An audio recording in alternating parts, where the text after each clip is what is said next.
Hey everyone, hope you're doing great. Welcome back to my channel. In today's video, we'll dive into what if Deku entered the multiverse as a time-traveling enforcer? Smash that subscribe button, and be sure to peek at the description below. Let's begin. The rain in this version of Multiverse had a chemical bite. It wasn't the clean, life-giving rain he remembered from a life that felt more like a dream than a memory. This rain fell in heavy, stinging sheets, carrying the industrial smog of the city down with it, streaking the grime on the gargoyles of the building he perched upon. Each drop that found its way past the collar of his suit felt like a tiny needle, a constant, irritating reminder, you are not home. Izuku Midoriya, or what was left of him, pulled the hood of his mantle further over his head. The vibrant green of his original hero costume was gone, replaced by a muted, forest-dark fabric that drank the light of the garish neon signs below. The armor plating was a charcoal gray, scarred and scuffed with the dust of a dozen different realities. He was a shadow, a whisper, a necessary monster shaped by the cosmic horrors he was meant to prevent. A flicker of emerald light pulsed from the gauntlet on his right arm. A crisp, synthesized voice, genderless and devoid of emotion, spoke directly into his mind via an hero link. Enforcer. Target signature localized. 3 blocks east rooftop level. Causal fraying is accelerating. This reality's quantum stability is degrading by 0.8% per minute. Acknowledge, Loom, Izuku subvocalized, his own voice a low rasp he barely recognized. He didn't leap. He didn't bound. The boisterous, explosive movements of the boy who had inherited One for All were a luxury he could no longer afford. Efficiency was paramount. He pushed a flicker of power, no more than 3%, into his legs and simply dropped from the ledge. The 50-story fall was silent, broken only by the hiss of rain against his suit. 10 feet from the pavement, a web of black energy erupted from his arms. Black Whip. The tendrils weren't wild or chaotic anymore. They were extensions of his will, lashing out with surgical precision to catch the corner of a nearby building. His descent turned into a controlled, gravity-defying swing, a whisper of displaced air as he arced through the concrete canyon. He moved through this alien Multiverse like a phantom.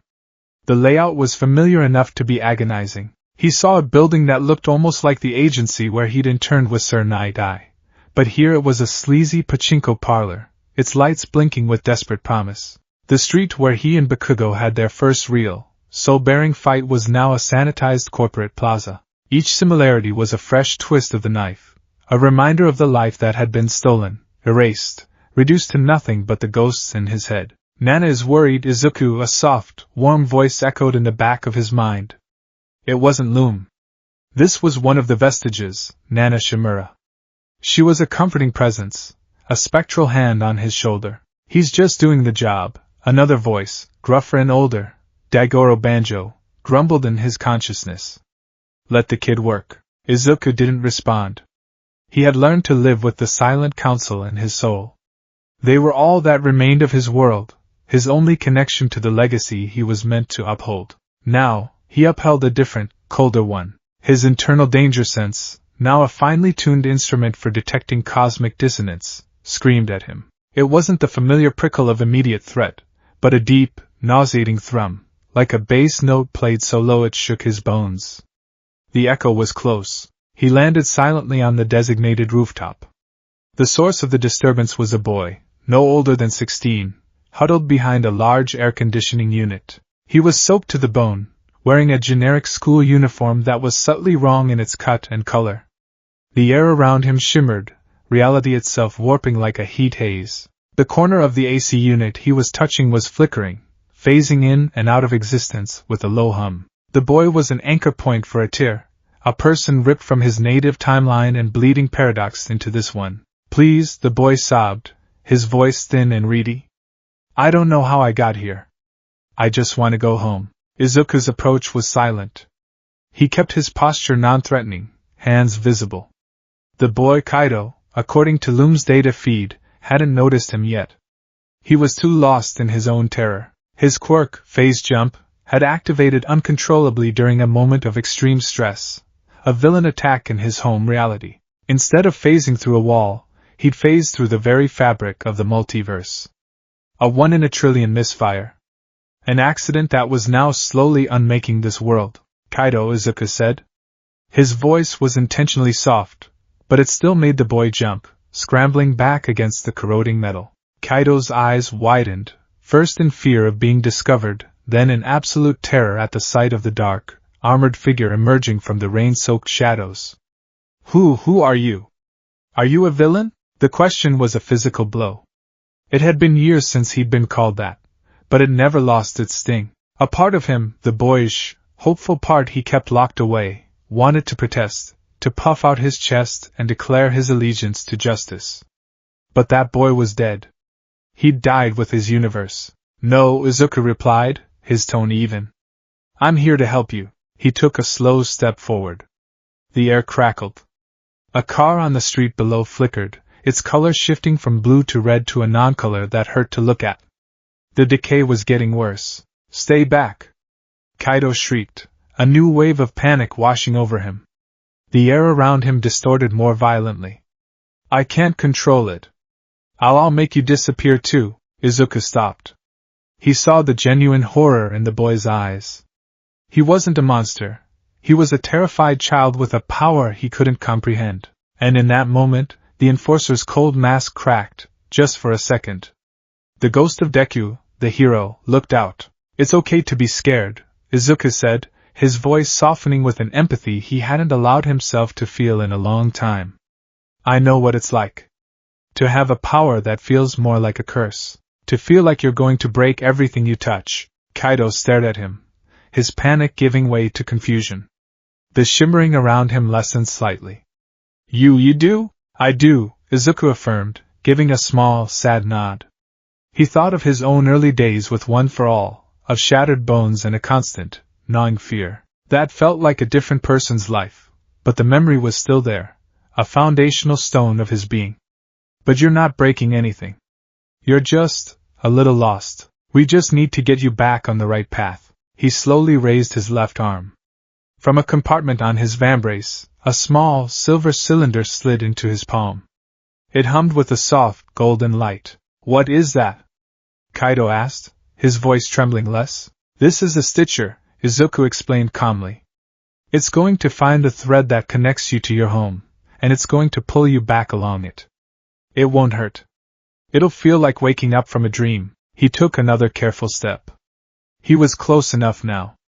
He could feel the wrongness of Kaido's existence like a static charge on his skin. He needed to act before the boy panicked again. Close your eyes, Izuku instructed gently. Think about your home. Your room. The faces of your parents. Hold that image in your mind. It will help the stitcher find its lock. Hesitantly, Kaido did as he was told.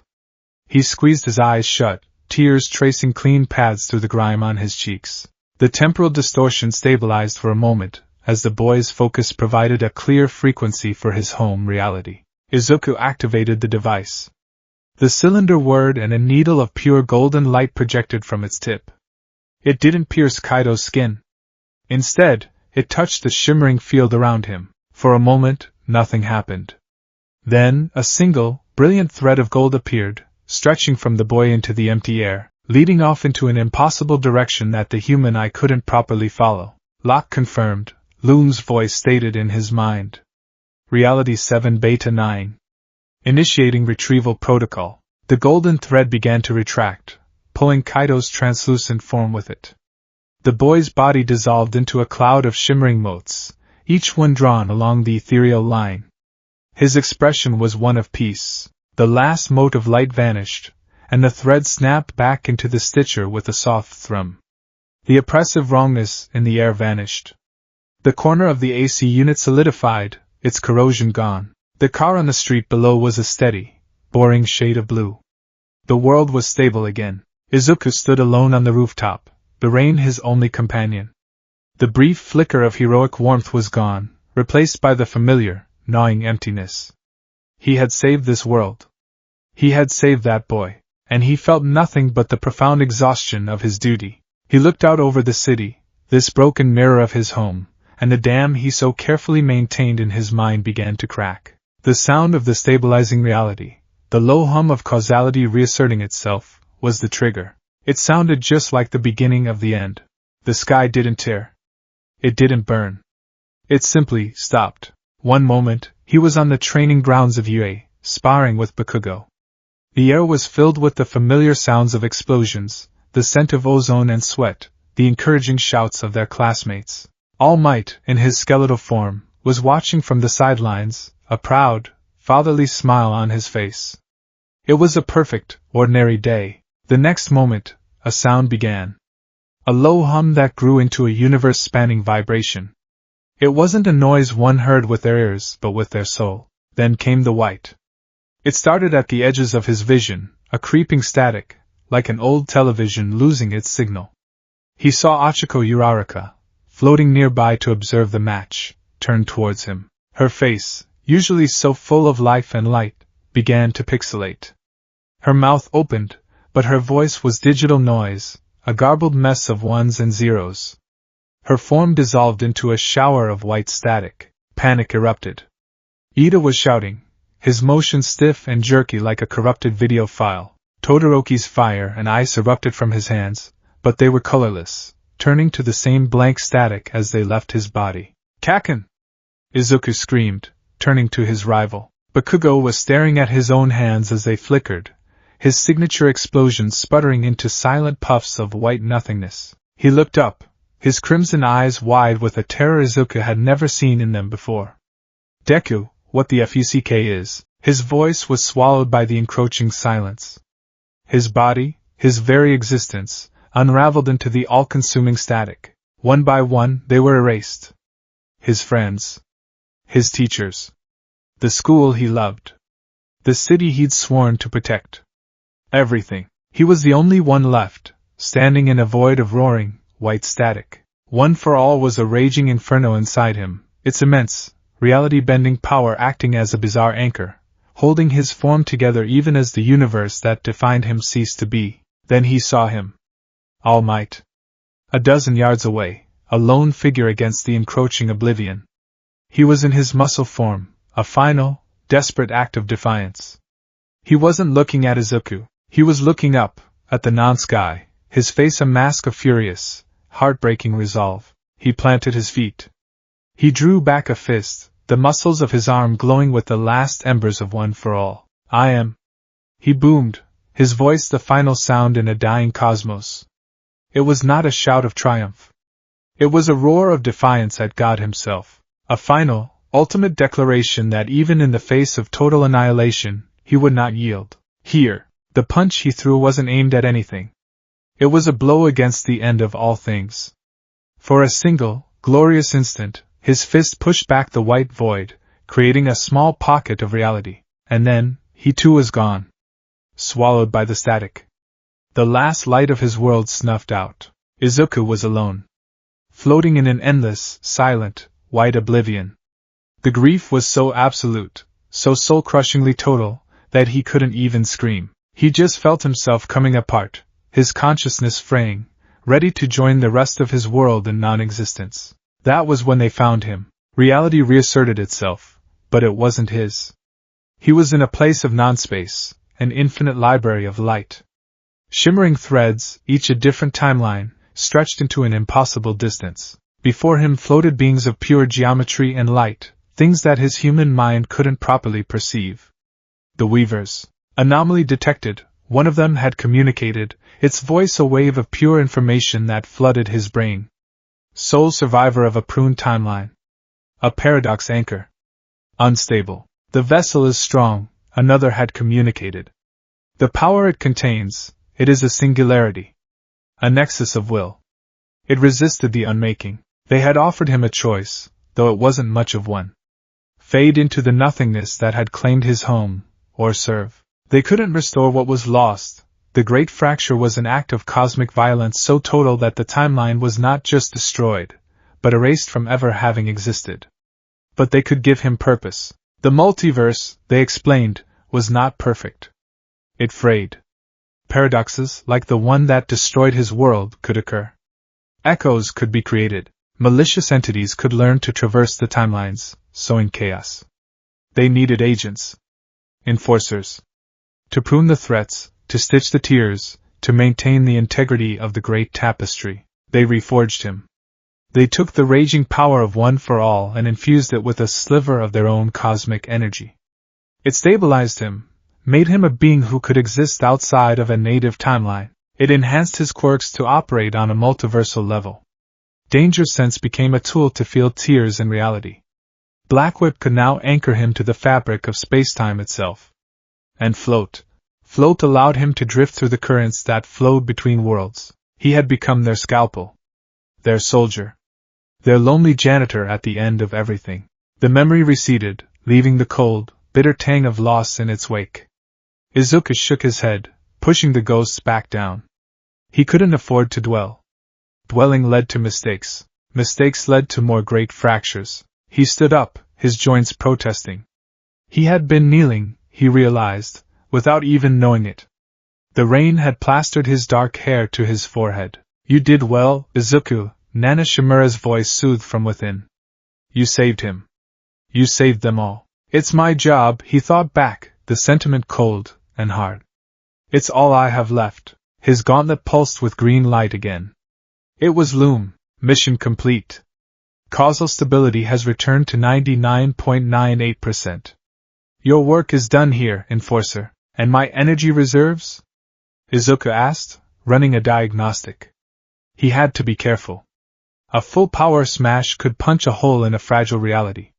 Every action had to be measured. One for all core energy at 92%. Cosmic infusion stable. You are cleared for immediate redeployment. Loom's voice was as dispassionate as ever. There was no praise, no condemnation. Just data, just the next task. A new anomaly has been flagged. Priority alert, Izuku sighed. There was always another. The work was never done. What level? Class 4 fracture. A significant incursion with potential for rapid timeline collapse. Izuku's posture straightened. A Class 4 was serious. The echo he had just dealt with was a Class 1, a minor tear. A Class 4 meant something, or someone, was actively and intelligently trying to break a world. What's the nature of the incursion? An object of unknown, hyper-advanced origin has manifested in a pre-industrial reality. It has bonded with a native inhabitant, granting them anomalous, reality-warping abilities. The local timeline is already showing signs of significant paradoxical deviation. Izuku processed the information, his analytical mind kicking into gear. An uplift event. Giving a primitive society advanced technology was one of 1,000 ways to shatter a timeline. It created a paradox so profound the world would eventually tear itself apart trying to reconcile the impossibility. And the target world? He asked, his hand already moving to a dial on his gauntlet that would attune his molecular structure for the jump. Quirk factor? Negative, Loom replied. A beat of silence, as if the entity was parsing something unusual. There is no detectable quirk factor in this reality. In fact, there is no genetic marker for it in the dominant species.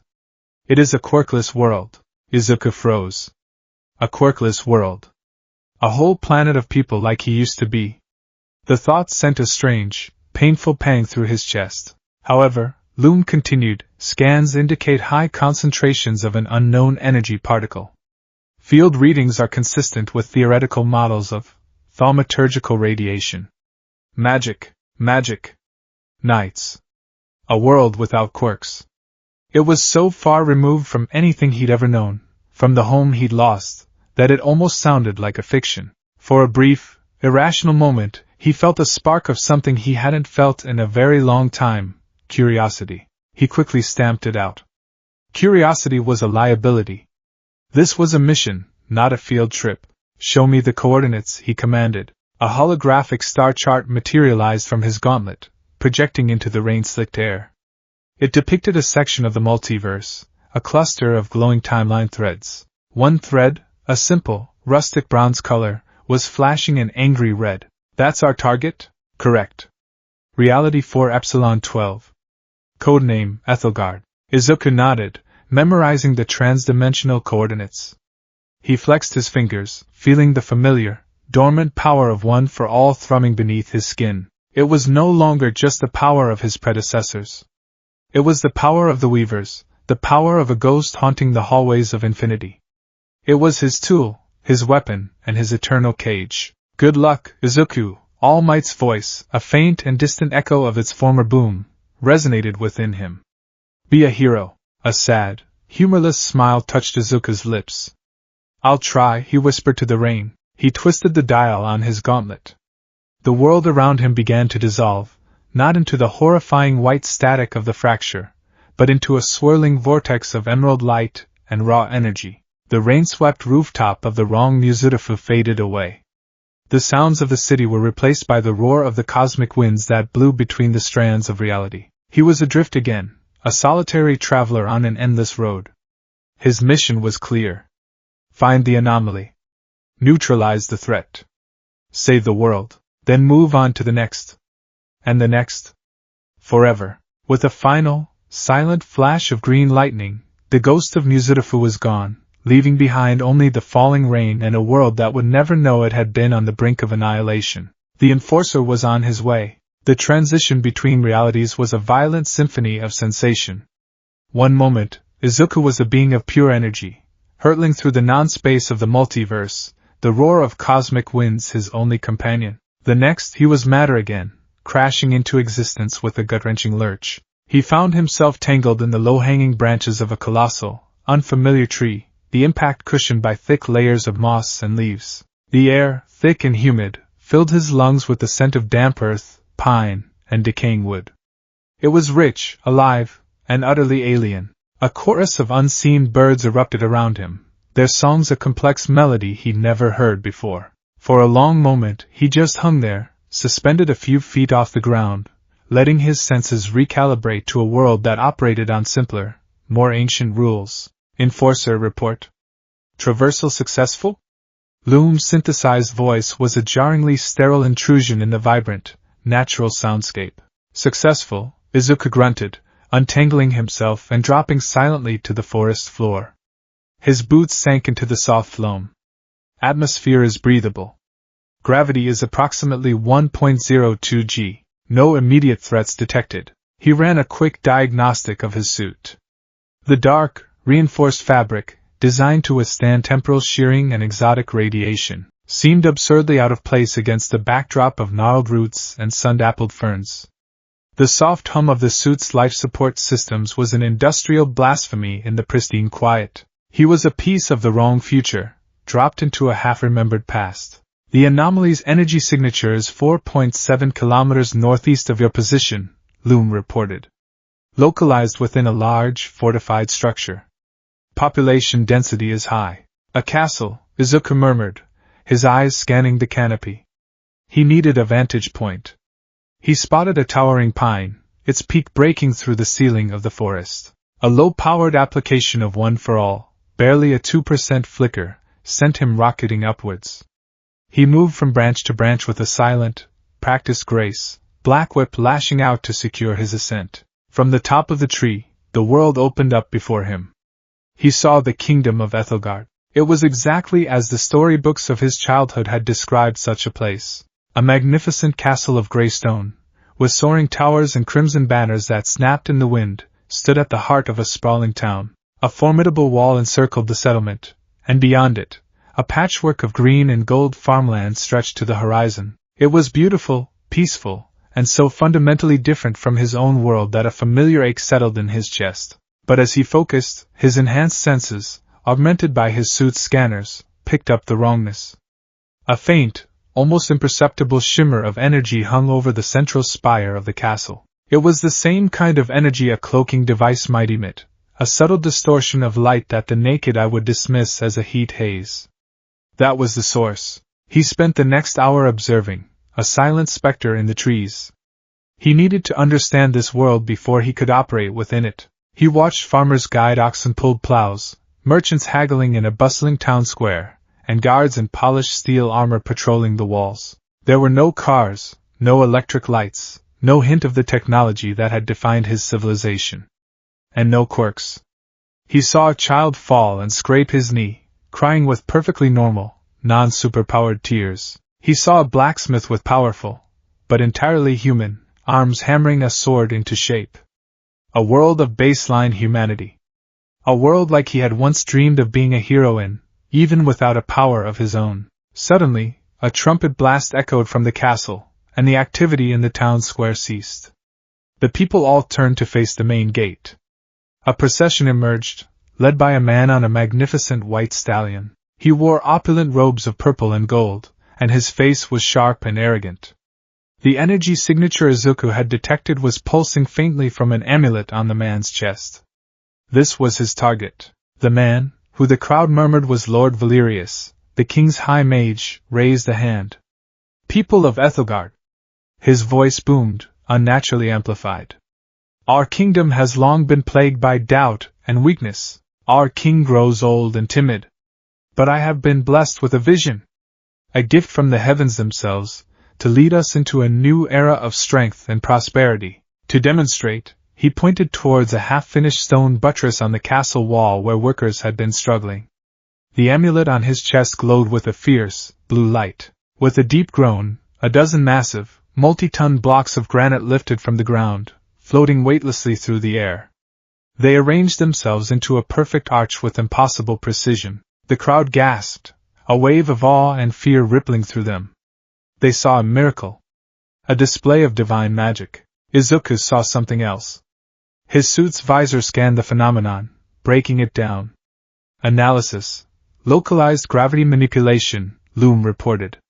"High-frequency kinetic fields. The energy pattern is consistent with Series 9's cybernetic utility tech from Reality Gamma 7, so it's a gravity tool," Izuku sub-vocalized. "Stolen from a hyper-advanced reality. He is a god!" Someone in the crowd cried out. Valerius smiled, a thin, predatory expression. "I am merely a vessel for a greater power. A power that will cleanse this kingdom of its weakness." Izuku knew he couldn't just walk in there and punch the problem away. In this world, his powers would be seen as the same kind of divine magic as Valerius's. He'd be seen as a demon, or a rival god. It would shatter their understanding of reality, and cause a different kind of paradox. He had to be subtle. A scalpel, not a sledgehammer. He descended from the tree and found a secluded spot to conceal the bulk of his armor. He was left in the thin, black undersuit, over which he pulled a simple, hooded brown cloak he materialized from his gauntlet's microfabricator. He looked like a poor traveler, unremarkable and easily ignored. He needed to get inside the castle, and for that, he needed an ally. He found her an hour later. In the chaotic mess of the outer bailey, a group of guards wearing Valerius's purple sash were confiscating grain from a farmer, claiming it as a divine tithe. The farmer was pleading, his family on the verge of starvation. Most of the other guards, the ones wearing the king's crimson, looked away, intimidated. All but one. A woman, a knight by the looks of her polished but well-worn armor, stepped forward. She was tall, with a strong jaw and a cascade of fiery red hair tied back in a severe braid. Her eyes, the color of a summer sky, burned with an indignation that reminded him so sharply of Ada that it made his breath catch. "By order of King Theron," she said, her voice clear and commanding, "this tithe is illegal. Release the grain." The leader of the purple-sashed guards sneered. "The king's orders are secondary to the will of the divine, Captain Elara. Lord Valerius commands it." He gestured, and two of his men drew their swords. Captain Elara didn't flinch. She drew her own longsword, its steel singing in the afternoon light. "Then you are traitors to the crown." It was a standoff she couldn't win. She was 1 against 4. But her determination, her unwavering sense of justice, it reminded him of Uraraka's grit at the sports festival. Ida's righteousness and Uraraka's spirit fused into one. This was his opening. He moved through the crowd, a shadow in his brown cloak. As the lead guard lunged at Elara, Izuku, moving with speed that was just on the edge of seeming humanly possible, stuck out his foot. It was a simple, childish trip, but executed with perfect timing and precision. The guard stumbled, his lunge becoming an awkward sprawl. Elara seized the opening. She disarmed him with a swift, brutal efficiency, the pommel of her sword cracking against his wrist. She spun, using the flat of her blade to slam into the gut of another guard, then kicked the legs out from under a third. It was a masterful display of skill, but she was still outnumbered. Izuku acted again. A small, hard-to-find pressure point at the base of the fourth guard's neck. A quick two-finger jab. The man's arm went numb, and his sword clattered to the ground. To anyone watching, it looked like the man had simply lost his grip in the confusion. In seconds it was over. The purple-sashed guards were groaning on the ground, disarmed and humiliated. Alara stood panting, her blue eyes scanning the scene, trying to understand how she'd won so easily. Her gaze fell on Izuku, the quiet, hooded stranger who was standing just a little too close to the last guard who had dropped his sword. Her eyes narrowed with suspicion. "You," she said, her voice sharp. "Who are you?" "Just a traveler," Izuku replied, keeping his voice low and even. "Passing through." "It looked like you had the situation well in hand." She didn't believe him for a second. Travelers don't usually involve themselves in castle politics. And they don't move like you do. She sheathed her sword. "Walk with me." It wasn't a request. He followed her through the winding streets to a secluded training yard within the barracks. She dismissed the other guards, leaving them alone. The yard was simple: packed earth, a few weapon racks, and a handful of straw dummies. "I don't know who you are or what you want," Alara said, turning to face him, her hand resting on the hilt of her sword. "But you are no mere traveler. That man who charged me, he didn't just trip, and his comrade didn't just drop his sword. You helped me." "Why?" "I don't like bullies," Izuku said simply. It was the truth, perhaps the truest thing about him that had survived the Great Fracture. Alara studied him, her gaze intense. "Lord Valerius is more than a bully. He's a poison in this kingdom. He uses his magic to terrorize the people and undermine the king. I am one of the few left who dares to openly defy him. I need allies. But I need to know I can trust them." She drew a blunt training sword from the rack and tossed it at him. "Show me what you can do, no tricks. Just steel." Izuku caught the sword. It felt heavy and clumsy in his hand, a far cry from the precise extension of his will that was Black Whip. But the weight of it, the simple reality of it, sparked something deep within him. A memory of sparring with his classmates, of the simple joy of a physical contest based on skill. A longing for a fight that didn't involve the fate of a universe. "I'm not much of a swordsman," he said, and it was true. He didn't need to be.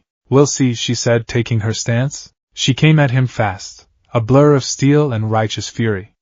Her form was perfect, a textbook example of knightly combat. He parried, the clang of the training blades ringing through the yard. He wasn't using one for all, not even a fraction of a percent. He was relying solely on his physical conditioning, honed over years of brutal training, and his analytical mind. He saw every move before she made it. The shift of her weight, the tightening of a muscle in her shoulder, the flicker of her eyes. He didn't attack. He simply deflected, redirected, and disengaged. Her powerful overhead swing was turned aside with a delicate twist of his wrist. Her quick thrust was dodged by a simple sidestep. She grew more frustrated, her attacks becoming faster, stronger. She was putting all her strength into it, while he seemed to be barely exerting himself. The fight was a dance, and he was leading. Finally, she overextended on a lunge. In a single, fluid motion, Izuku stepped inside her guard, used her own momentum against her, and twisted the sword from her grasp. It spun in the air and he caught it, offering it back to her hilt first. The entire exchange had taken less than a minute. Alara stared breathless, her face a mixture of shock and awe. "By the ancients, I've never seen anyone move like that. You fight like a dancer, not a warrior. There is no magic in you, I can feel it. You are unblessed. How are you so strong?" "Training," Izuku said, the simple answer feeling inadequate. "That was more than training," she insisted, taking her sword back. A new respect shone in her eyes. "That was mastery. My name is Sarah Lara, captain of the Royal Guard, and I believe you are the ally I've been praying for." He had earned her trust. He gave her a simple, unassuming name. "You can call me Midori." Over the next day, Alara explained the situation. King Theron was a good, kind man, but old and in failing health. Valerius had been his trusted advisor for years, but recently, after a pilgrimage to the fallen star, he had returned with his newfound powers. He claimed they were a divine gift. Since then, his ambition had grown unchecked. The miracles had won him the fanatic loyalty of many guards and common folk. He was preparing to make his move, to declare the king unfit and seize the throne in the name of a new, divine order. The coup was imminent. "He's a fraud," Midori Alara said, her voice low and intense as they stood on the castle battlements, looking down at the town. "I don't know what his trick is, but it's not magic. It feels cold. Wrong. It makes the air taste like metal." "I believe you," Izuku said. "And I think I know how to stop him." The coup began at dusk. Trumpets blared not with ceremony, but with alarm. Cries of "The king is dead! Long live the divine regent Valerius!" echoed through the castle halls. Alara's loyalists were quickly overwhelmed by Valerius's fanatics, who were bolstered by the mage's sorcery. Glowing shields of hard light deflected their sword blows, and blasts of kinetic force sent them flying. "He's in the throne room," Alara said, meeting Izuku in a hidden corridor. Her face was grim, a cut bleeding freely above her eyebrow. "He's cornered the last of my men and the king's personal guard. He means to execute anyone who won't kneel." "Then we can't use the front door," Izuku stated. "Show me the fastest way to the throne room's exterior wall." She led him through a series of winding servants' passages until they emerged in a small, dark courtyard directly behind the throne room. The wall was sheer stone, 100 feet high. "There's no way up," Alara said in despair. "I'll make a way," Izuku replied. He turned his back to her, and in the deep shadow, a tendril of pure black energy, invisible against the dark stone, snaked from his arm. It found purchase on the ledge of a high window. "Wait for my signal." Before she could question him, he was moving, scaling the wall with an inhuman speed and silence that made her blood run cold. He was at the throne room window in seconds. Peering inside, he saw the scene just as Alara had described. The handful of loyal guards were on their knees, disarmed. King Theron, a frail old man with a regal white beard, stood before his throne, defiant but powerless. Valerius stood before him, the amulet on his chest glowing ominously. "Your time is over, old man. This kingdom requires a strong hand. A divine hand. Swear fealty to me, and you may live out your days in comfortable confinement." "I will not surrender my people to a charlatan," the king replied, his voice shaking but firm. "A pity," Valerius said, raising his hand. A blade of shimmering blue light formed in his grasp. Izuku knew he was out of time. He didn't smash the window. He vibrated his hand at a specific frequency, and the leaded glass simply crumbled, falling inwards with a soft tinkle. He dropped into the room, landing in a perfect, silent crouch. Every head in the room snapped towards him. "Who dares?" Valerius bellowed, his face contorting in rage at the interruption. "Just a traveler," Izuku said, straightening up and pulling back his hood. Valerius laughed. "A peasant in a cloak? You have chosen your final moments poorly." He flicked his wrist, and a bolt of kinetic energy shot towards Izuku. Izuku sidestepped it effortlessly. The bolt slammed into the stone wall behind him, blasting a crater in the rock. The guards gasped. "His power is technological," Izuku said, his voice calm, analytical, and loud enough for everyone to hear. "That amulet. It's a machine. There is nothing divine about you." Valerius's face paled for a second before contorting in fury. "Blasphemy! I will erase you!" He unleashed a barrage of attacks. Hard light blades sliced through the air, kinetic blasts shook the room. Izuku moved like a ghost, weaving between the attacks, never using more than a fraction of his true speed. He was closing the distance, analyzing the tech. There was a quarter-second delay between Valerius's gesture and the effect. The device was reading his biosignals, his intent. It wasn't instantaneous. That was the weakness. Alara and her men, hearing the commotion, stormed the throne room doors, engaging Valerius's guards. The room erupted into a symphony of clashing steel. Valerius, seeing his attention divided, became desperate. He raised both hands, and a massive shield of light erupted around him, knocking Izuku back. He then pointed a single finger at the bound king. "Enough of this. Witness true power." A beam of concentrated energy began to form at his fingertip. Izuku saw Alara's eyes widen in horror.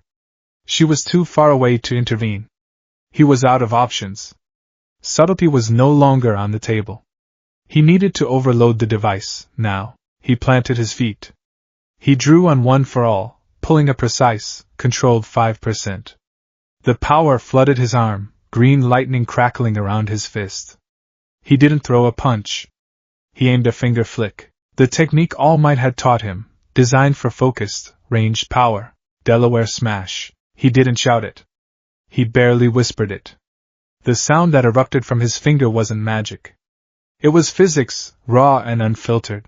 A deafening crack of displaced air, a miniature sonic boom that shattered every window in the throne room. A compressed cannonball of wind erupted from his position. It wasn't aimed at Valerius himself, but at the amulet. The magical constructs, the light shield, the half-formed energy beam, they all shattered like glass against the overwhelming force of the shockwave. The concussive blast hit Valerius square in the chest. He was thrown backwards, not with the brutal force of a full-power punch, but as if he'd been hit by a hurricane. He slammed into the wall beneath the shattered window and crumpled to the floor, unconscious. The amulet on his chest sparked, smoked, and went dark. Silence descended on the throne room, broken only by the whistling of the wind through the broken windows. Everyone, Elara, her men, Valerius's guards, was frozen, staring at the hooded stranger. They hadn't seen a punch. They had seen him point a finger, and a divine thunderclap had answered, striking down the false god. Izuku ignored them. He strode over to Valerius's unconscious form. From his gauntlet, he produced a small device and pressed it against the dead amulet. A focused electromagnetic pulse, harmless to a person but lethal to sensitive electronics, finished the job. The machine was now a useless piece of metal and crystal. The fight was over. Valerius's fanatics, seeing their leader's divinity so utterly broken, dropped their weapons in terror and confusion. Later, as the castle was being secured, Sarah Lara found him standing alone on a balcony overlooking the kingdom, now safe. The setting sun painted the sky in hues of orange and purple. "They are calling you the Stormhand," she said, her voice filled with a reverence that made him uncomfortable. "They say you are an emissary from the heavens sent to pass judgment." "I'm not," Izuku said, not turning to look at her. "I'm just a man." "Men cannot summon thunder with a gesture," she countered gently. "I don't know what you are, but Ethelgard owes you its life. The king wishes to reward you. Lands, title, gold, anything you desire." "I desire nothing," he said. He had to leave. He had already stayed too long. Forming a connection, even one as brief as this, was a dangerous indulgence. It made the loneliness sharper when he left. "I have to go." "Where?" she asked, a note of sadness in her voice. "Where do travelers like you go?" He finally turned to look at her. He saw in her face the face of every good person he had ever fought for, in every reality. "To wherever we're needed." Her expression was one of profound respect and a deep, unanswered curiosity.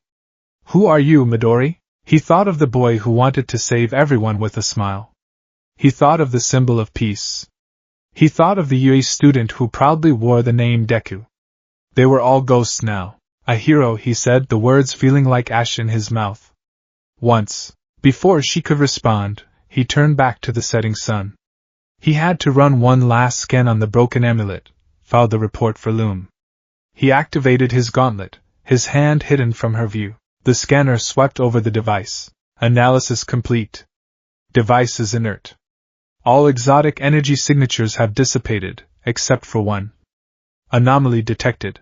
A residual trans-dimensional energy signature is embedded in the device's quantum substructure. "A what?"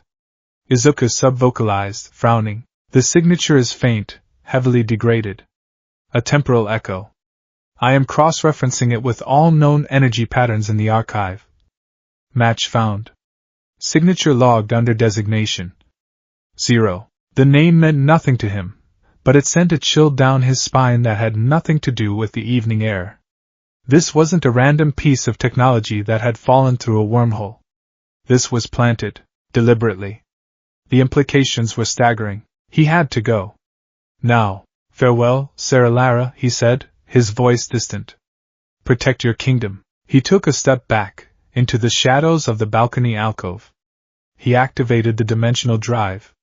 Elara took a step forward, her mouth open to say something more, but she stopped, her eyes wide with disbelief. The man known as Midori was dissolving, his form breaking apart into a swirling vortex of emerald light.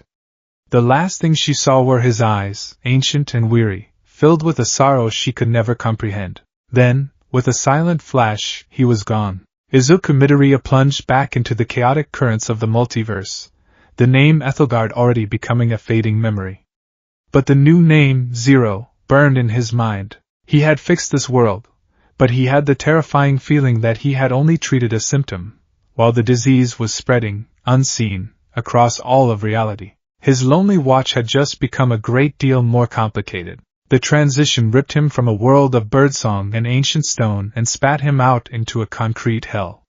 He materialized in a violent crouch, his senses immediately assaulted by a cacophony of wrongness. The air was thick, acrid with the taste of chemical smog, stale ozone, and something metallic he recognized as old blood.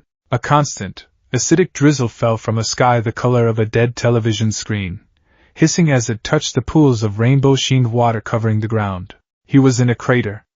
Not a fresh one, but an old, scarred wound in the earth, surrounded by the skeletal remains of buildings. Twisted rebar clawed at the perpetually gray sky like broken fingers. He knew this place. A cold dread, colder than any cosmic wind, washed over him. This was Kamino Ward.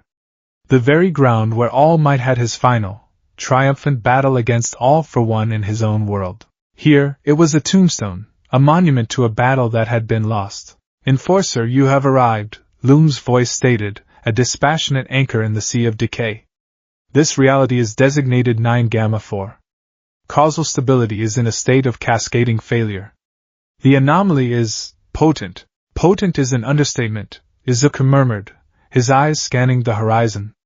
The cityscape was a jagged nightmare. Buildings stood dark and silent, while others were crudely fortified, ugly symbols of warring factions spray-painted across their walls. Towering over it all were enormous, flickering hollow screens. They didn't display advertisements or news, but propaganda. A stylized, grinning mask of Tamura Shigaraki flickered on one, with the words "Obey and be liberated." On another, a woman who looked chillingly like Himiko Toga smiled sweetly above the caption "Be true to yourself." This world hadn't just fallen. It had been conquered and remade in the image of his greatest enemies. He pulled up his hood, the dark fabric of his suit allowing him to melt into the deep shadows of the ruins. This mission was already 1,000 times more personal, more agonizing, than the last. Ethelgard had been a storybook. This was a perversion of his home. His danger sense wasn't a prickle here, it was a constant, screaming migraine. The entire city was a hotbed of temporal distortion, but the epicenter, the source of the infection, was a powerful, flaring beacon of wrongness in the city center. It pulsed with a hateful, familiar energy, blue flames. The anomaly is a temporal duplicate, Loom confirmed his fears. Subject identified Dalby. However, this iteration's energy output and strategic footprint are orders of magnitude greater than the baseline version from your native timeline. He is not merely a villain here, he is a conqueror, a Dalby from another world. A Dalby who had won. One who possessed knowledge, experience, and a level of power that the Dalby of his world had never achieved. And he was using that knowledge to systematically dismantle this reality. Izuku spent hours moving through the city's shattered skeleton, a ghost in the ruins. He saw the grim reality of this timeline etched on the faces of the people who scurried through the streets. They were thin, frightened, their eyes downcast. Gangs of low-level villains, emboldened by the fall of hero society, acted as the local law, extorting and terrorizing the populace. It was a world devoid of hope, a city of broken dreams. He finally found what he was looking for, a spark of resistance. In a derelict subway entrance, a small group was distributing scavenged food to a huddle of civilians. He recognized them, and the sight was a physical blow. Eijiro Kirishima, his face harder, his smile gone, used his unbreakable form to shield the distribution from a roving gang. His body was a roadmap of scars, old fractures in his hardened skin that had never quite healed right. Hanta Siro, his tape dispenser scarred and patched, was using his quirk not for combat, but to pull injured civilians to safety. They were heroes, yes, but they were losing. Their movements were desperate, defensive, the actions of men fighting a battle they knew they couldn't win. Then, the leader arrived. He moved with a lethal economy of motion that was a terrifying departure from the explosive energy Izuku remembered.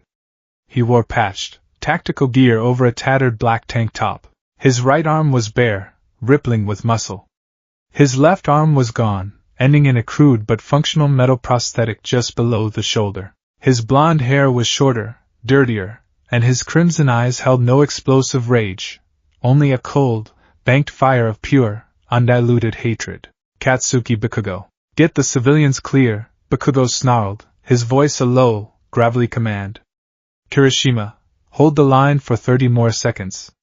Siro, collapse the entrance when we're through. The gang leader, a brute with a minor gigantification quirk, laughed. Look what we have here. The fallen king. Come to die, Bakugo? Bakugo didn't reply with a witty retort or a furious scream. He simply raised his right hand. A small, focused explosion, no bigger than a firecracker, shot from his palm and struck the villain's knee with the force of a sniper bullet, shattering the bone. The giant roared and collapsed. Bakugo was already moving, his prosthetic arm acting as a shield as he unleashed a controlled series of AP shots from his single hand, disabling the other gang members with ruthless precision. This wasn't the Bakugo who fought to be the #1 hero.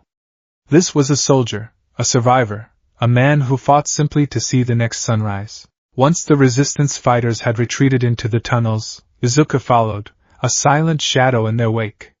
He found their base in the labyrinthine depths of the old subway system. It was a miserable place, damp and cold, lit by jury-rigged power lines.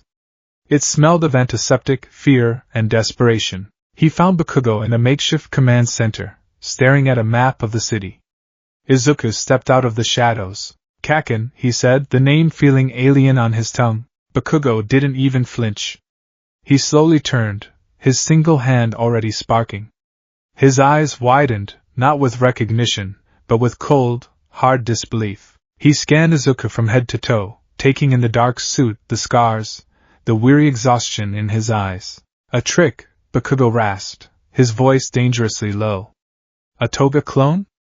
A psychic projection? Whatever you are, you have 5 seconds to drop the act before I incinerate you. It's me, Kaken, Izuku said softly. I'm not from this world. Lies, Bakugo snarled. He took a step forward, his prosthetic whirring softly. I saw him die. I held his body. All Might fell, and then all for one, he made an example of the old man's successor. He tore him apart right in front of us. So don't you dare stand there wearing his face. The words hit Izuku like a physical blow. His counterpart in this world was dead. Slaughtered.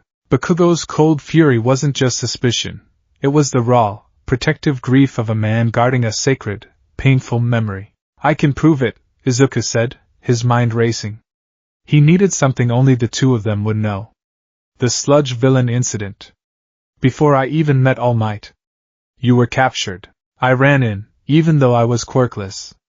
My notebook. I threw my school bag at it. You called me a damn nerd. Bakugo froze. His sparking hand faltered. That wasn't a public story. It was a moment of shame and confusion they had never spoken of to anyone. It was a memory buried under years of rivalry and shared trauma. How? Bakugo whispered, his composure cracking for the first time. I'm from a world where we won, Izuku said, his voice heavy with the weight of that statement. A world where All Might defeated All for One at Kamino.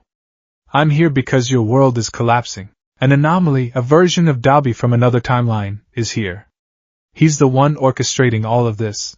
Bakugo stared at him, his face a maelstrom of conflicting emotions, grief, rage, disbelief, and a flicker of something so fragile it could barely be called hope. He finally slumped against the table, the fight draining out of him. Dabi, he spat. That bastard appeared about 6 months ago. Before him, we were holding our own. The villains were fractured. But he united them. He moves like he knows what we're going to do before we do it. He's not just fighting us, he's hunting us. This was the core of the mission. Working with this broken shell of his childhood friend to hunt a monster. It was a unique form of torture, custom-made for him. The alliance was tense, born of grim necessity.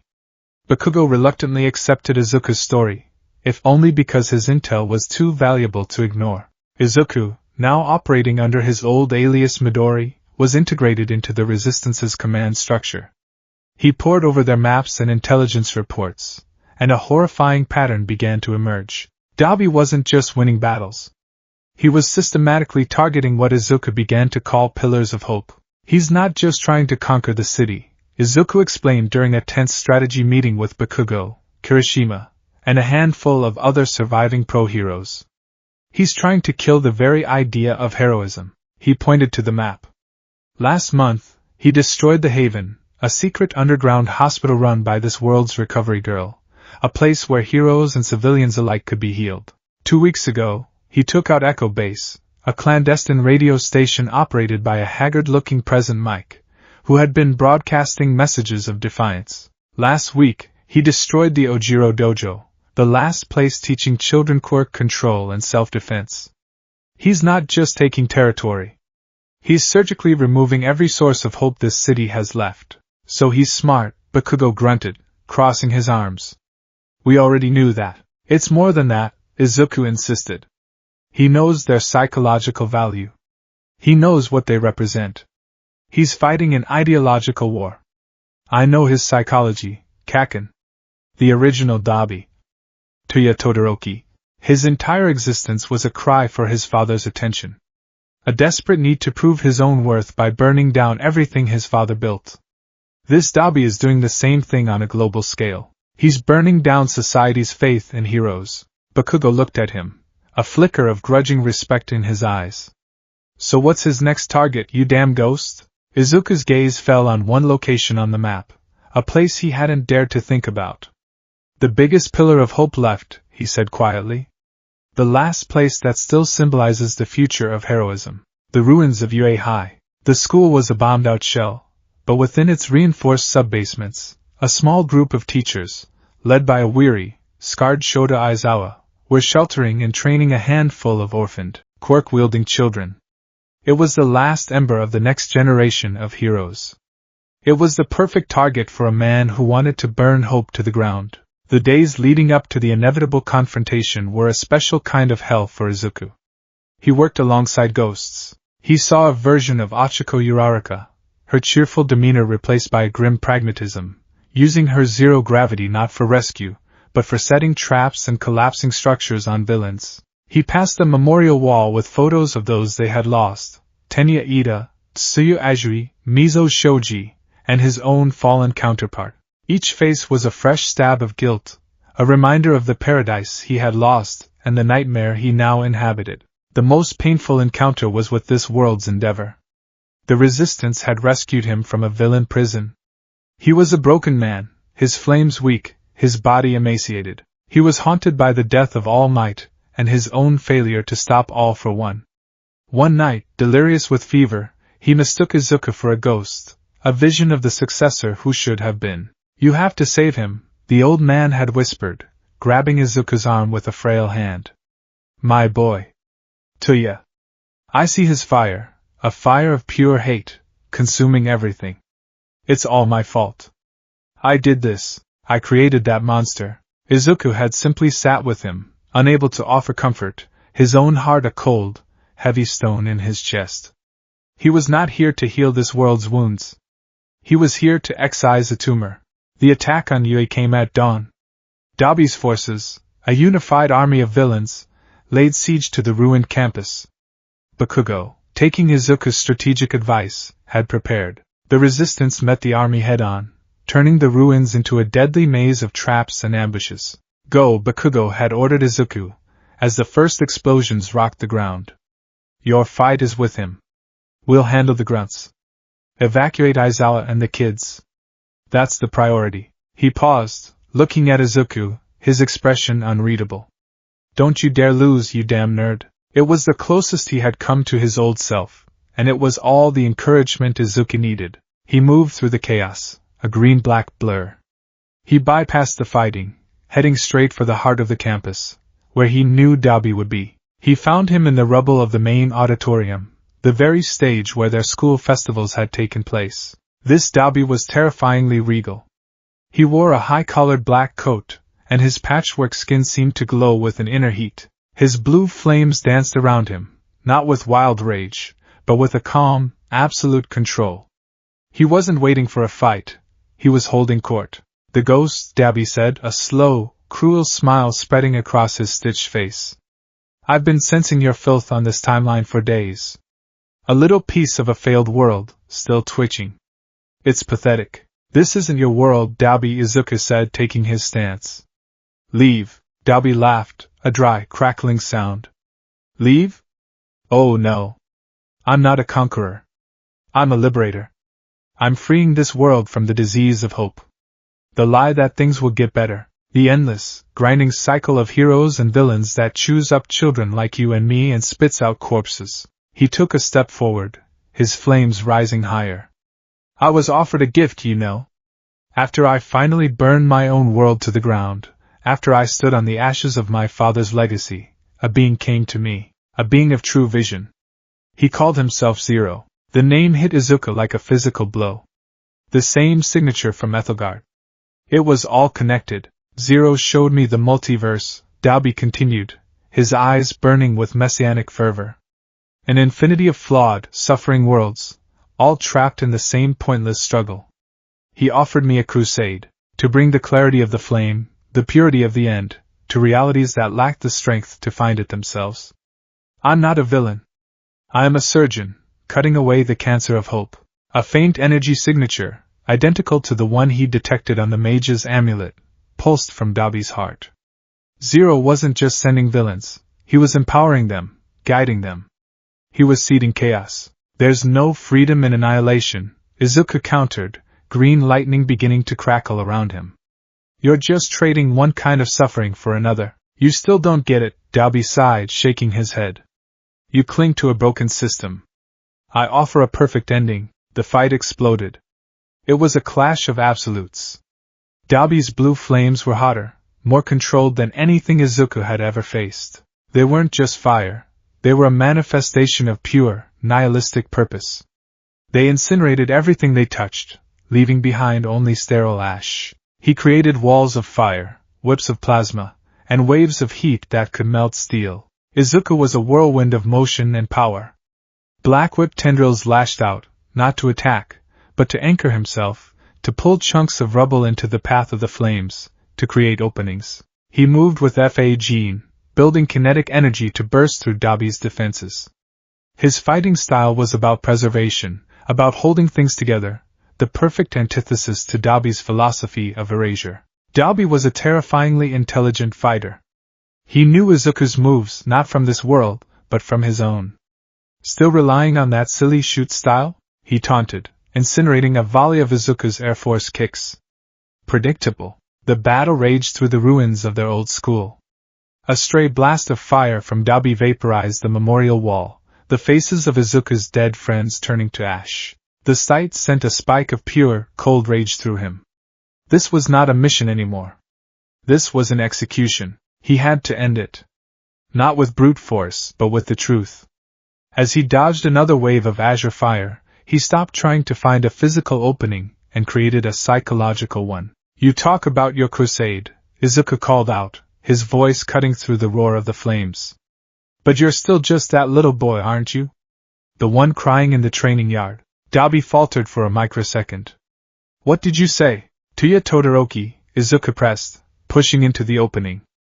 All of this grand philosophy, it's just another way to get your father's attention. You couldn't make him look at you, so you decided to burn down the world he was trying to protect. Shut up! Dabby roared, unleashing a massive firestorm. Izuku activated Float, launching himself over the inferno. He came down hard, right in front of Dabby. Zero didn't liberate you. He just gave your pathology a bigger stage. This perfect world of ash you're trying to create? It's not freedom. It's the ultimate monument to Endeavor's abuse. A universe where everyone feels the same pain you did. The words struck home. For a single, critical moment, the messianic conqueror was gone, replaced by the broken, hurting boy. The cold control in Dabby's eyes was replaced by a flash of pure, unadulterated pain. His flames wavered. It was the only opening Izuku would get. He poured power into his leg. 45%. The muscles screamed in protest. He spun, channeling the energy into a single, devastating kick. It wasn't shoot style. It was a raw, focused expression of his will. St. Louis smash! The kick connected with Dabi's side.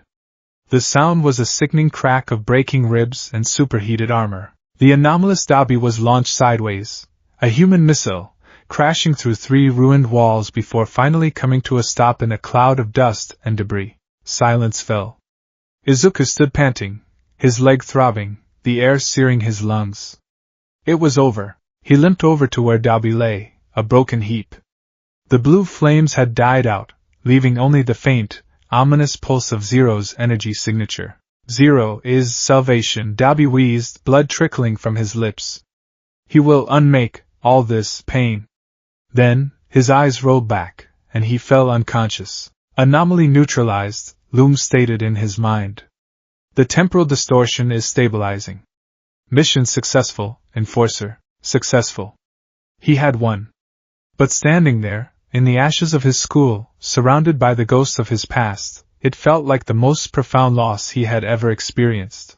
Bakugo found him sitting in the dust, staring at the spot where the memorial wall had been. The resistance had won. Dabi's army, their leader defeated, had scattered. The children were safe. So, Bakugo said, his voice quiet. He stood there for a long moment, his single hand clenched at his side.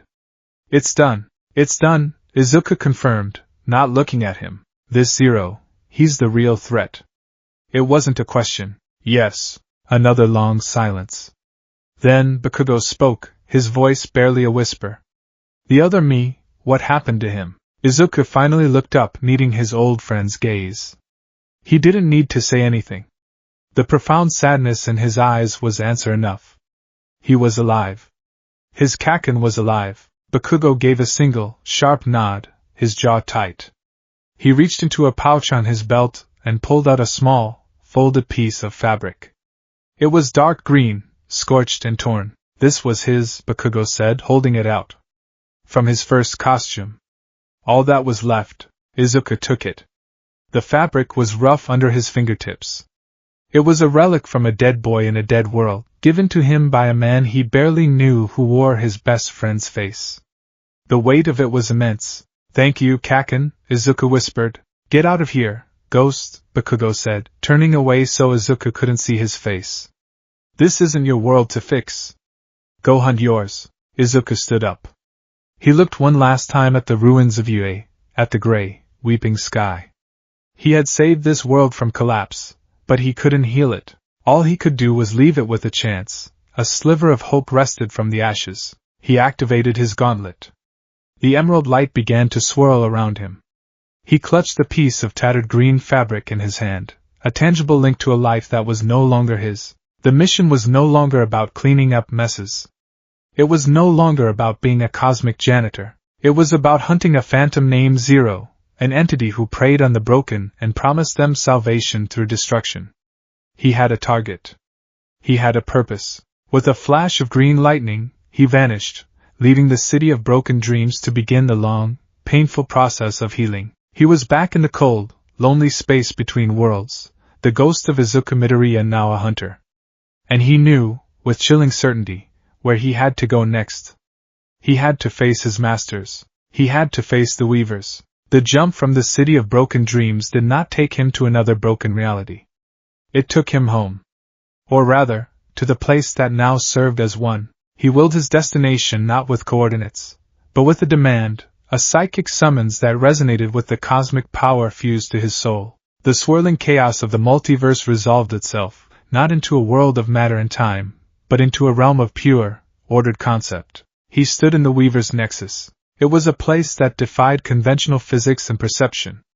He stood on a walkway of solidified light that stretched into an infinite, silent expanse. Above, below, and all around him, shimmering threads of reality flowed like a cosmic river. Each thread was a universe, a timeline, glittering with its own unique color and texture. He saw threads of brilliant gold that pulsed with heroism and hope, threads of deep, somber blue humming with technological marvels, and dark, tangled threads of crimson and black, writhing with conflict and despair. This was the great tapestry, the magnum opus of the entities he served. It was a library of all that was, is, and could be.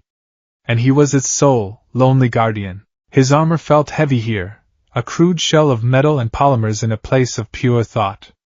The tattered piece of his counterpart's costume, clutched in his hand, felt achingly, impossibly real, a splinter of a forgotten world in the heart of infinity. He didn't need to call out.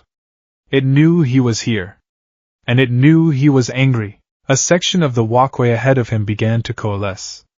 Strands of pure white light, drawn from the nexus itself, wove together, forming a shape, a concession to his human need for a recognizable form. The being that materialized was tall and slender, an androgynous figure clad in flowing robes of liquid light. It had no face, only a smooth, featureless ovoid that radiated a calm, overwhelming intelligence. This was the entity he knew as Loom, his handler, a mere sliver of the Weaver's collective consciousness given form to interact with him. "You have returned, Enforcer," Loom's voice echoed, not in his mind, but in the very fabric of the Nexus. It was a symphony of logic, devoid of warmth or concern. "Your last mission was successful, though your energy expenditure was excessive. The anomaly is neutralized. The anomaly has a name." Izuku's voice was a low growl, shockingly loud in the profound silence. "It's Zero. A name you failed to mention. A name I've now encountered twice, connected to 2 different Class 4 fractures. These aren't accidents, are they? These are attacks. All data is relevant. All threats are categorized and assigned," Loom replied, its non-face unmoving. "Your function is to correct the deviation, not to question its origin." "My function was to fix tears in reality," Izuku snapped, taking a step forward. The piece of cloth in his fist felt like a burning coal. "But I'm not a repairman. I'm a soldier in a war I didn't know I was fighting. Zero is seeding these realities with chaos. He's using empowered agents. He's not just causing paradoxes, he's weaponizing them. Who is he? What is he? And why didn't you tell me?" The air in the Nexus grew still, the gentle thrum of a billion realities seeming to hold its breath. Loom's featureless head tilted slightly, an almost human gesture of contemplation. "Your operational parameters were designed for efficiency. Knowledge of the greater conflict was deemed a potential impediment to your function." "An impediment?" Izuku let out a harsh, humorless laugh. "You pointed me at fires without telling me there's an arsonist on the loose. I have been operating blind. I have been cleaning up the messes of an enemy I didn't know I had. That ends now. I am not your tool anymore. Not until you tell me everything." He held up the scorched piece of green fabric. "In the world I just left, I have a grave. My friends are broken shells of who they were, fighting a losing battle in a city of ashes. Zero's agent did that. He fed on their despair. He almost broke them completely. Don't tell me my function when I'm walking through the cemeteries of my own alternate lives. Tell me who I'm fighting." For a long moment, Loom was silent. The light that composed its form seemed to dim slightly. When it spoke again, its tone was different. The cold logic was still there, but it was underpinned by something else. Something ancient and weary. "Very well, Izuku Midoriya. You have earned the full context. You are correct. This is a war. A war for the integrity of existence itself. And Zero was our greatest failure." Loom raised a hand of pure light. The scenery around them shifted. The infinite library of timelines dissolved, replaced by a single, isolated thread. It was a brilliant silver, but it was frayed, and its end was violently severed, as if cut by a jagged knife. It was a dead timeline. A pruned reality. Just like his own. "Before you, there was another," Loom explained. "The first Enforcer. We found him in much the same way we found you, the sole survivor of a cataclysmic timeline collapse. His world was one of immense power, of heroes who could rewrite the laws of physics with a thought. They were like gods. And like gods, their conflicts were absolute. An image formed in the space between them. Izuku saw a hero, a man clad in shining silver armor, with a cape that seemed woven from starlight. He radiated a power that dwarfed even All Might in his prime. He was pushing back against a wave of cosmic horror, a tide of eldritch beings that threatened to devour his universe. His name is lost to his native tongue, but he chose the designation Zero. It represented his status, the last remnant of a world reduced to nothing. We reforged him, as we did you. We gave him purpose. He was magnificent.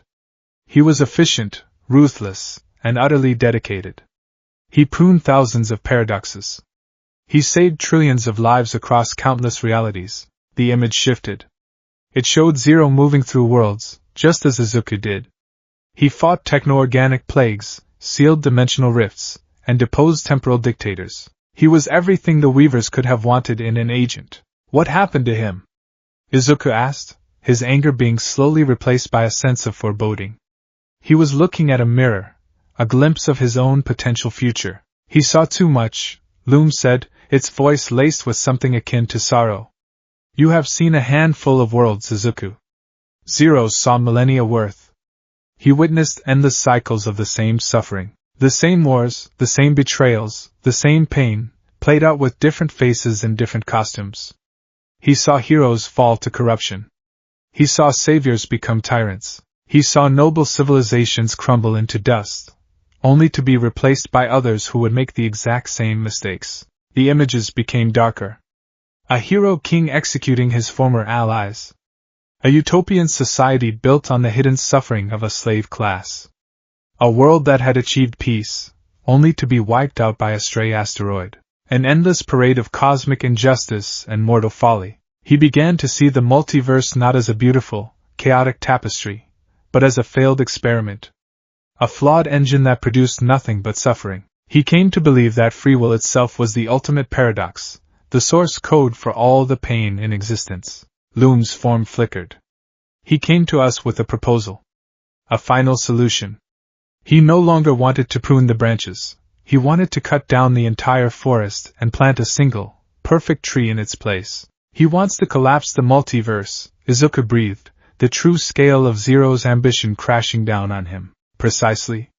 His goal is to find or create a perfect reality, one of absolute order, free from conflict and suffering, usually through the suppression of individuality, and then use a cosmological focusing device to collapse all other timelines into it, erasing them from existence. He believes this is not an act of destruction, but of mercy. The ultimate act of salvation. The vision of the shining hero was replaced by a new one. This was the Zero Izuku was beginning to fear. The silver armor was now tarnished, almost black. His starlight cape was gone, replaced by a mantle of pure shadow. The light in his eyes had been extinguished, replaced by the cold, calm certainty of a zealot. The anomalies I've been fixing, Izuku realized. The rogue tech in Ethelgard, the anomalous Dabi, they're not just random acts of chaos. They are experiments, Loom confirmed. Probes. He seeds worlds with power or knowledge to see if they can achieve their true potential, as he calls it. If they descend into chaos, like 9 Gamma 4 did, he marks them for erasure. If they create a form of absolute, enforced order, he considers them a candidate for his new template reality. He is not just a destroyer. He is a scientist, running a billion twisted experiments to prove his hypothesis that existence is fundamentally broken. It was a philosophy of absolute despair, born from a position of absolute power. Zero hadn't just lost hope, he had declared war on the very concept of it. Izuku stood in silence, processing the enormity of it all. The weight of his duty, which had already felt infinite, now seemed to crush him. He wasn't just a janitor. He wasn't even just a soldier. He was the only thing standing between an infinity of flawed, beautiful, terrible, wonderful worlds and a man who wanted to erase them all for their own good. He is why we chose you, Izuku Midoriya, Loom continued. After he rebelled, we were weakened. We needed a new enforcer. We searched for a candidate who could not only wield the power, but who possessed an ideology fundamentally opposed to his. We searched for a soul whose defining characteristic was not the will to control, but the will to save. It was then that the ghosts in his soul stirred. They had been listening, silent observers to this revelation.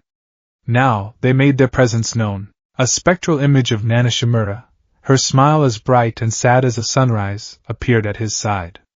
To save people, you have to save their hearts, Izuku. not just their lives. You taught us that a world without struggle is a world without growth. A world without pain is a world without love. Zero offers a cage, no matter how gilded. Then, the first user, Yoichi Shigaraki, materialized on his other side. He was thin, almost wraith-like, but his eyes burned with a defiant fire that had started it all. He is a tyrant. He is my brother, all for one, writ large across the cosmos. He believes his vision is the only one that matters.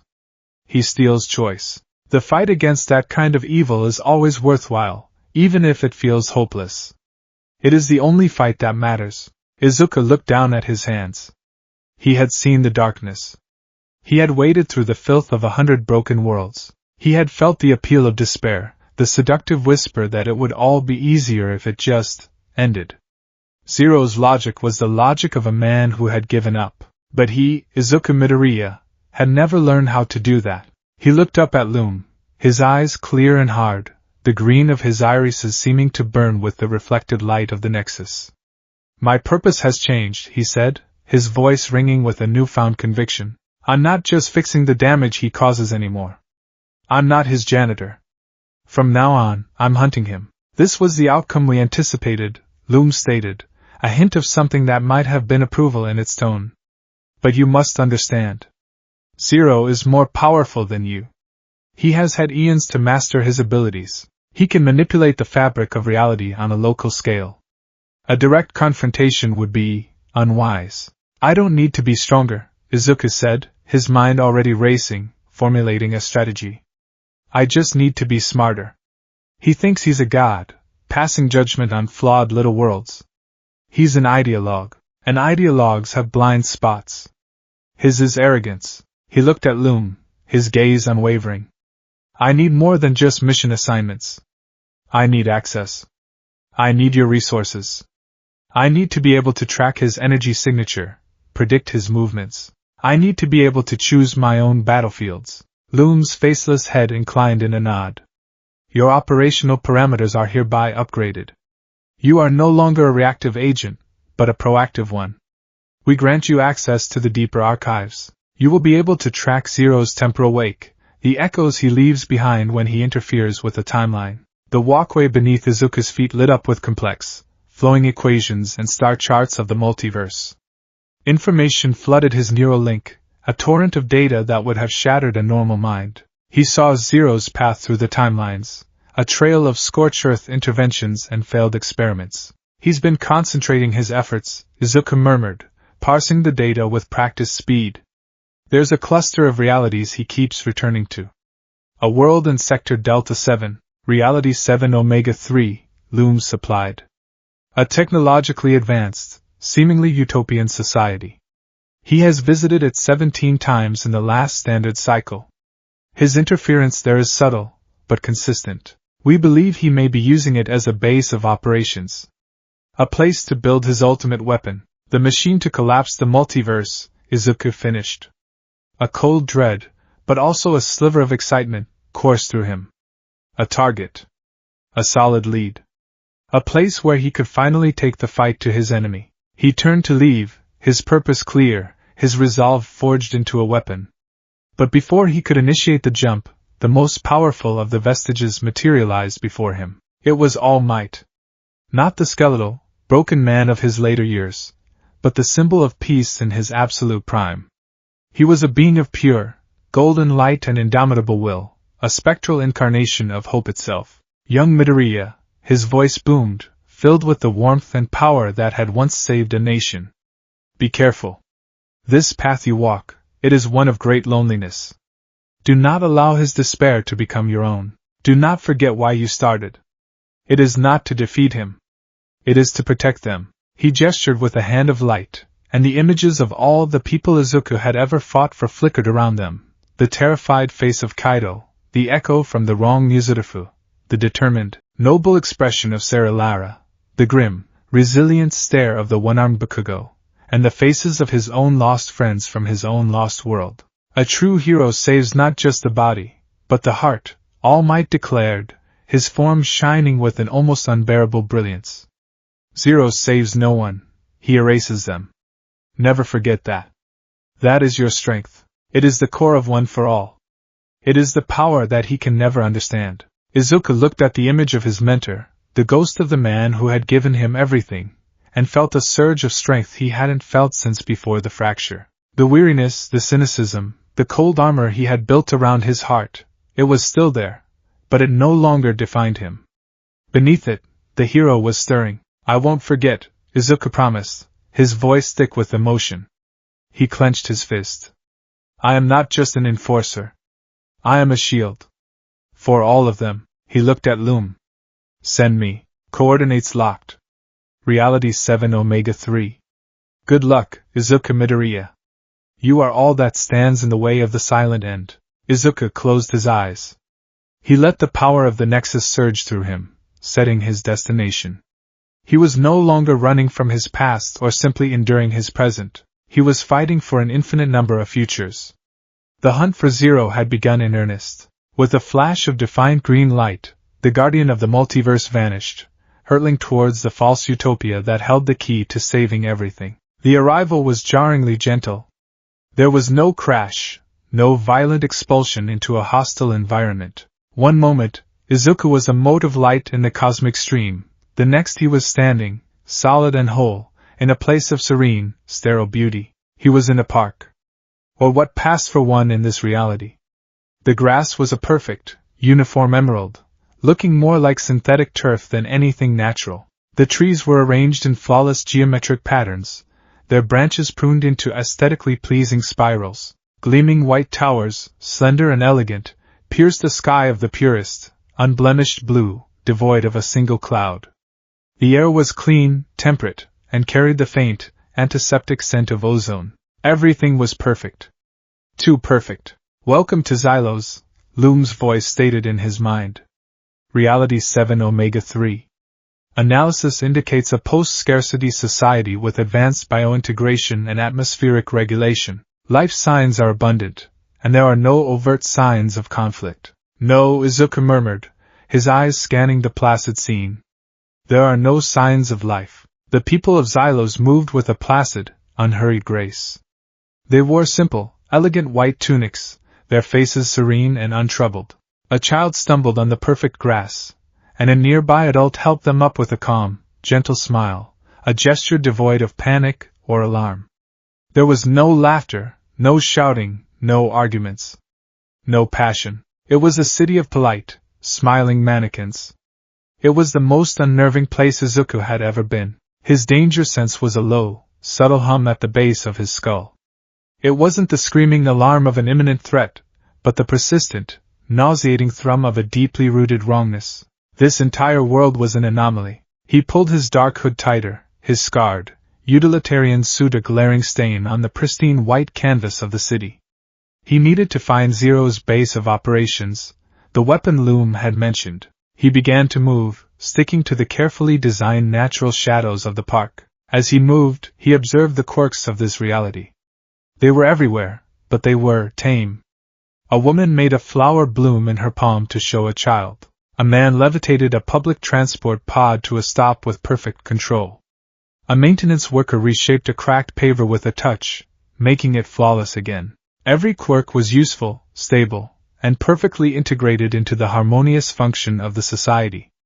There were no destructive powers, no chaotic mutations. It was a world where quirks had been perfected. He soon discovered the dark secret behind this perfection. He watched as a young man sitting on a bench suddenly doubled over, clutching his head. The man's hands began to glow with a flickering, unstable orange light. The serene expressions of the people around him didn't shift to concern, but to a cold, clinical watchfulness. Citizen Designation 7 Gamma Rho, a calm, feminine voice announced from unseen speakers. Your quirk factor is showing signs of harmonic deviancy. Please remain calm. A regulator has been dispatched. Before the young man could react, two figures descended from a nearby tower. They wore form-fitting, silvery suits that covered them from head to toe, their faces hidden behind mirrored visors. They moved with a silent, inhuman grace. They were the regulators. I don't know what's happening, the young man stammered, the orange light from his hands growing brighter, more erratic. It's never done this before. The regulators didn't speak. One of them raised a hand, and a field of shimmering blue energy enveloped the man. The orange light sputtered and died. The man's body went limp, his eyes rolling back. The other regulator produced a floating stretcher, and they placed the unconscious man upon it, ascending back towards the tower without a word. The moment they were gone, the other citizens returned to their placid activities as if nothing had happened. They had witnessed a person having a medical, or perhaps criminal, episode and being taken away by a silent, faceless authority, and their response was a complete lack of response. It was a society not of peace, but of absolute, enforced conformity. Izuku felt a cold knot tighten in his stomach. This was it. This was Zero's ideal. A perfect world, free of chaotic emotions and unpredictable powers. A utopia built on the suppression of individuality. He followed the regulator's path, his gaze fixed on the gleaming white spire they had disappeared into. It was the tallest structure in the city, a needle of polished ivory that seemed to stitch the sky to the earth. Scans confirmed it was a massive energy source, humming with a power that dwarfed anything he had ever encountered. This had to be the place. This was where Zero was building his weapon. Infiltrating the tower was a challenge. It had no visible doors or windows, its surface a seamless, smooth material. The only entrance he could find was the one the regulators used, a hangar bay near the top that opened like an iris. He couldn't risk a direct assault. He needed to be a ghost. He waited for nightfall, a period where the city's ambient light dimmed to a soft, silver glow. He scaled the tower's sheer surface, using a combination of microscopic adhesion pads on his gloves and boots and tiny, controlled bursts from one for all to propel himself upward. It was a slow, painstaking process, a 1,000-meter climb against a frictionless surface. Once at the hangar level, he used Black Whip, thin as a spider's thread, to anchor himself. He waited. Hours passed. Finally, another regulator patrol returned. As the iris opened, he swung inside, a shadow detaching from the greater darkness, landing silently on a high gantry. The interior of the tower was a cathedral of technology. It was a vast, hollow space, filled with rings of humming machinery, conduits of pulsing light, and floating platforms patrolled by more of the silent regulators. At the very center, suspended in a web of powerful energy beams, was the weapon, the Axis. It was a terrifyingly beautiful and complex machine. A sphere of swirling, captured nebulae in liquid metal, about 30 meters in diameter. It hummed with a deep, resonant frequency that he could feel in his bones, a sound that seemed to pull at the very fabric of his being. This was the cosmological focusing device Loom had spoken of, the machine that could collapse all of creation into a single point. And it was nearly complete. This is the source of the harmonic field that regulates this world's quirks, Loom reported, its voice tinged with something Izuku could only interpret as alarm. The entire society is controlled by this machine. It acts as a hive mind, suppressing emotional extremes and unstable powers. The regulators are its drones. And the people they take away? Izuku asked, his voice a grim whisper. Their quirk factors, their very life force, are being used to power it. The utopian society was a farm. The people were cattle, their lives and powers harvested to fuel the instrument of their own salvation and the multiverse's damnation. A voice, calm and powerful, echoed through the chamber, seemingly from everywhere at once. An impressive piece of engineering, is it not? A fitting instrument to bring peace to an infinite sea of suffering. Izuku froze. His danger sense erupted, a full-blown scream of alarm. He was no longer the observer. He was the observed. A figure materialized on a platform directly across from him. He was tall and regal, clad in armor of tarnished silver that seemed to drink the light. A mantle of pure shadow billowed behind him, a rip in the very fabric of space. He wasn't wearing a helmet. His face was noble, with sharp features and ancient, weary eyes that held the cold light of distant stars. It was the face of a man who had seen the birth and death of galaxies and had been disappointed by all of them. It was Zero. Izuku Midoriya, Zero said, his voice a calm, resonant baritone. The replacement. I must confess I'm surprised the Weavers chose one so young. So unbroken. Tell me, how many worlds have you seen die? Izuku straightened from his crouch, stepping into the light. The hunter had become the hunted. Enough to know they deserved to live. Zero smiled, a sad, knowing expression. An admirable sentiment. Naive, but admirable. I once thought as you did. I believed every reality, no matter how flawed, had a right to exist. I fought for them. I bled for them. I watched them burn. He gestured around the vast chamber. But I learned. There is a fundamental flaw in the equation of existence, choice. The freedom to choose inevitably leads to conflict. Conflict leads to suffering. The only way to save them is to take that choice away. To give them the peace of purpose. The serenity of order. You call this peace? Izuku shot back, gesturing towards the city far below. This is a cage. You've lobotomized an entire civilization. I have healed them, Zero corrected, his voice never rising. Before, this world was much like yours. Racked by villains who used their powers for selfish gain, heroes who caused as much destruction as they prevented. A chaotic, screaming mess of pain and ambition. I offered them a better way.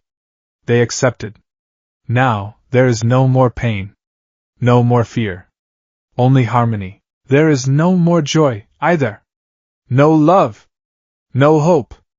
Izuku countered, his own voice rising with passion. This was the core of their conflict, the ideological chasm that separated them.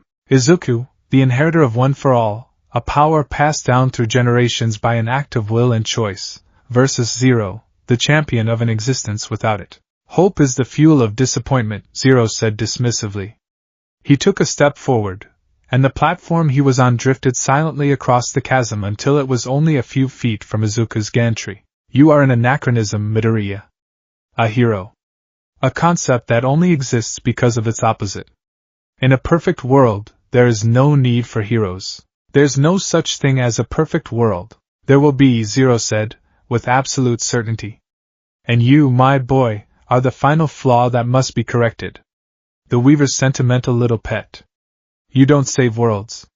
You merely prolong their agony. You are a doctor who insists on treating a terminal patient with painkillers instead of offering them the sweet release of euthanasia. The philosophical debate was over. The physical one was about to begin. Zero raised a hand, and the very air around Izuku seemed to solidify. It wasn't telekinesis. It was a localized manipulation of reality itself. The space he occupied was being compressed. Izuku roared, unleashing a 20% burst of One for All. The green lightning that erupted around him shattered the invisible prison. He launched himself at Zero, his fist cocked for a decisive blow. Their battle was unlike any he had ever fought. It was not a simple contest of strength or speed. It was a clash of titans on a stage of impossible technology. Zero didn't dodge Izuku's punch. He simply erased its kinetic energy. Izuku's fist, carrying the force of a freight train, stopped dead an inch from Zero's face with no impact, no shockwave. The stolen momentum was then redirected, flinging Izuku backward into a conduit of pulsing energy. The conduit should have vaporized him. Instead, Izuku used Black Whip to anchor himself, absorbing the raw power, his suit's systems screaming in protest as they shunted the